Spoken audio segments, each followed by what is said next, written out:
You left and I had to go through the worst experience alone. We broke up on the 23rd of October. I tried to get everyone he knows to try and talk to me because I didn't want our relationship to end. It was all too sudden, it didn't make sense. By the 8th of November, I found out I was pregnant. My heart sunk. My biggest dream was always to be a mom, have a family, but I'm not ready. He definitely isn't either. On the 11th of November, I had to face him. Mutual's birthday party, and the minute he saw me, he looked disgusted to even look at me once again. I wanted to tell him I was planning to have an abortion. But the disgusted looks. The rumors. Struggling with the breakup and now struggling with being pregnant. Was all too much. I drank alcohol until I couldn't feel. I had to pretend I was okay. I had to pretend that I was having fun and that nothing would break me. No one knows about the abortion. On the 18th, I went to another birthday party. I wanted to distract myself no matter what. No one knows and no one will ever believe that I was in the midst of aborting. I bled heavily and I played it off as my period to everyone. He doesn't know. And a part of me feels that if he ever finds out, I'll be called a liar. That I'm making one of the most traumatizing events I have ever been through, a lie to get him back. All I needed was him to hold my hand through it. It was only me and my child, and then it was just me. Hitting rock bottom is killing me and I have to be silent. I know this is going to be used against me.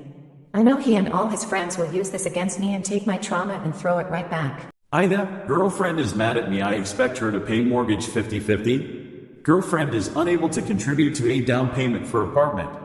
I am putting $200K down on a $550K apartment. I asked her if she can contribute for a down payment. She is unable to because she is paying a separate mortgage for her single mother. She said she is not going to help pay 50% of the mortgage unless the apartment is on her name as well. I told her I planned on purchasing it on my name alone since I'll be contributing for the down payment, and said she would have to contribute at least 50% for mortgage. She started crying saying it's not fair. She said she'd rather rent elsewhere than pay 50-50 with me for an apartment that's not on her name. I told her so you would pay rent with me 50-50, but not a mortgage? She said yes and started crying and has been really upset at me. She even spoke to her mother, who thinks this is absurd that I want my own mortgage and expect her to pay 50-50. Am I the asshole, folks? Guys, I didn't mention an important piece. Mortgage is $2,200. She would be responsible to pay for $1,100. Rent is $2,800. In my eyes, her paying mortgage is no different than her paying rent. People who have you as their only friend suck. Being someone's only friend really sucks. I'm 30F, a very open person. I have many friends, family, colleagues, acquaintances, and a partner. I see friendship as a doing word. I listen, I care, I support, I open doors for and hold space for others. As a result, I end up with people who don't have any other friends, being possessive and weird around me. I have been the only friend of various people who ask to be my +1 to events when I have a partner. Tell me that their whole family relies on talking about me for entertainment. Get upset that I choose to spend time with my partner rather than them. Tell me how they hate everyone but me. Engage in manipulations such as tell me other friends don't like me, or tell me that invitations are just sympathy invitations so that I will do things with them instead.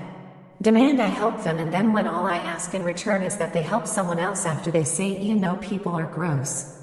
Constantly get jealous of other relationships or my relationship with my GF. Being someone's only friend is the worst. If you are 30 or above, you should have learned how to friend correctly. There is no way to meet the needs of someone as their only friend without being codependent. Am I wrong to say I don't have a sister? My 44F sister, 49F, hasn't spoken to me in 2 years and I'm not sure why. I called her on Thanksgiving 2 years ago, buzzed and in a house full of children. I left a voicemail wishing her and her teenage sons, her 4 dogs, and her new husband a happy Thanksgiving. I tripped over her husband's name for a moment in the message because I was 3 glasses of wine in and was distracted by a 7-year-old girl running in circles declaring that she was Shira. It was super cute, but also super distracting. I don't feel great about momentarily forgetting her hubby's name, but at the same time, they've been married all of 4 months after dating for 3 and I had never met him. I talked to him on the phone once and he spent the whole time bragging about making $40 an hour. Which I guess I'm happy for him, but also it didn't make much of an impression on me. Anyway, my birthday is a few days after Thanksgiving. Normally we call each other on our birthdays. That year I only got a text. Now, I know for a fact that my sister texts people instead of calling them as a way to snub them. She's got this vindictive attitude that comes out over every perceived slight, and over the years she's told me numerous times that she's birthday texted instead of calling as a form of snubbing and punishment. So that's the only prompt I got, that she's mad at me. She texted instead of called. She never returned my Thanksgiving call and ignored my Christmas and New Year's calls as well. So I texted her for her birthday at the end of January because seriously, why should I spend more energy on her than she does on me?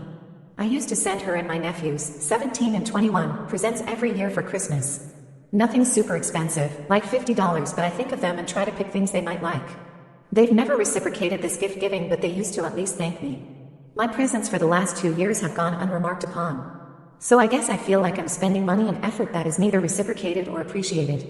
She's never come out and said I'm mad at you for this reason. She's just frozen me out and my feelings are hurt. I called my mom and she told me all about my sister's Thanksgiving, and I cut her off and told her that as far as I'm concerned I don't have a sister. In theory, I'd like to have a relationship with her and my nephews, but I feel like the lack of contact has communicated that they don't want me in their lives, that they don't care about me, and that I'm not welcome. So I told my mom all this and let her know that as far as I'm concerned, I don't have a sister or nephews. I'm fucking done making efforts and extending olive branches, and I told mom I never want to hear another goddamn word about my sister or her family. They froze me out and went NC without explanation, so they're dead to me.